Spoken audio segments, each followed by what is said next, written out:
There's really no better way to understand the Old West unless you hear it from the people who were there themselves. Let's take a look at a few quotes from those that lived through the times. Can't you hurry this up a bit? I hear they eat dinner in Hades at 12 sharp, and I don't aim to be late. Blackjack Ketchum, just before he was hanged at Clayton, New Mexico on April 26, 1901. They say I killed 6 or 7 men for snoring. It ain't true. I only killed 1 man for snoring. John Wesley Hardin.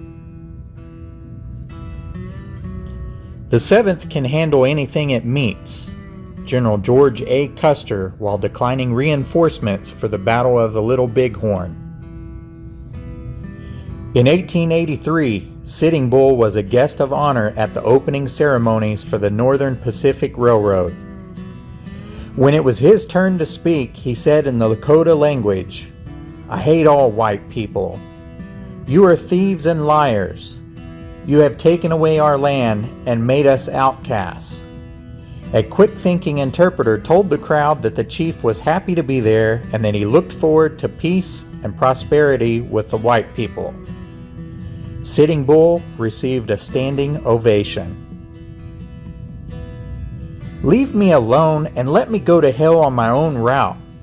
Calamity Jane, shortly before her death in Deadwood, South Dakota in 1903. "I didn't want to send him to hell on an empty stomach." Clay Allison after shooting Chunk Colbert at dinner. There are many in this old world of ours who hold that things break about even for all of us. I have observed, for example, that we all get the same amount of ice. The rich get it in the summertime, and the poor get it in the winter. Bat Masterson. "This is the finest fence in the world. It's light as air, stronger than whiskey, and cheaper than dirt." John W. Betamillion Gates, Texas barbed wire salesman. "Killing a man is my specialty. I look at it as a business proposition and I think I have the corner in the market." Tom Horn. "If I owned hell in Texas, I'd rent out Texas and live in hell." General William Tecumseh Sherman. "Don't ever hit your mother with a shovel. It will leave a dull impression on her mind." Butch Cassidy. "I am aware that my name has been connected with all the bank robberies in the country, but positively I had nothing to do with any of them. I look upon my life since the war as a blank, and I will never say anything to make it appear otherwise." Cole Younger. "For my handling of the situation at Tombstone, I have no regrets. Were it to be done again, I would do it exactly as I did it at the time." Wyatt Earp. "I'm not afraid to die like a man fighting, but I would not like to be killed like a dog unarmed." Billy the Kid in a letter to Governor Lew Wallace, March 1879. "Perhaps I may yet die with my boots on." Wild Bill Hickok, who did indeed die with his boots on. "I thought I was benefiting the Indians as well as the government by taking them all over the United States and giving them a correct idea of the customs, life, etc. of the palefaces so that when they returned to their people, they could make known all they had seen."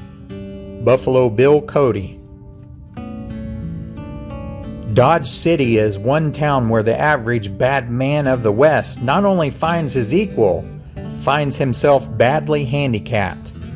Andy Adams, The Log of the Cowboy, 1903. "Cowards never lasted long enough to become cowboys." Charles Goodnight. "Hang 'em first and try 'em later." Judge Roy Bean. "Tombstone has 2 dance halls, a dozen gambling places, and more than 20 saloons. Still, there is hope, for I know of 2 Bibles in town. Judge Wells Spicer in 1881. Mounted on my favorite horse, my lariat near my hand, and my trusty guns in my belt, I felt I could defy the world. Nat Love. My life was threatened daily, and I was forced to go heavily armed. Jesse James. Billy the Kid never talked much of the past. He was always looking into the future. Frank Coe. A Tombstone lawyer was pleading his case to a jury in Judge Wells Spicer's court when a burro beneath the window started braying loudly. Lawyer Marcus A. Smith arose and said, "If it please the court, I object to the court. I object to the 2 attorneys speaking at the same time. If a man knows anything, he ought to die with it in him." Some of Sam Bass's last words. Every one of my hangings was a scientific job. George Malladon, known as the Prince of Hangmen for hanging Judge Isaac Parker. I see a good many enemies around and mighty few friends. Bill Longley's last words before he was hanged in 1878. I knew them both well, and in my opinion, Garrett was just as cold and hard a character as the Kid. Pauletta Maxwell, referring to Pat Garrett and Billy the Kid. I regard myself as a woman who has seen much of life. Belle Starr describing her life shortly before she was murdered in 1889. I asked him, Ike Clanton, if he was hunting for me. He said he was, and if he had seen me a second sooner, he would have killed me. Virgil Earp. I've never hanged a man. It is the law that has done it. Judge Isaac Parker. Pat Garrett was asked if he was nervous when in the dark he shot and killed Billy the Kid. No, he answered. A fellow with nerves wouldn't last long in the business I'm in. He would drink right smart and scrap right smart.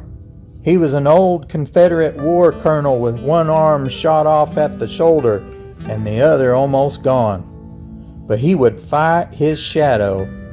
Wasn't afraid of anything. Texas Ranger Jeff Milton describing as Captain Brian Marsh. Have you any idea what a man must endure who leads such a life? No, you cannot. No one can unless he lives it for himself.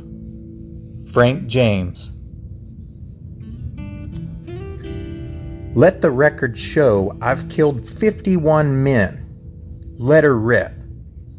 Deacon Jim Miller's last words before being hanged. When Cherokee Bill was asked if he had any last words, he replied, "I didn't come here to talk. I came here to hang." Maybe the law ain't perfect, but it's the only one we got, and without it, we got nothing. Bass Reeves.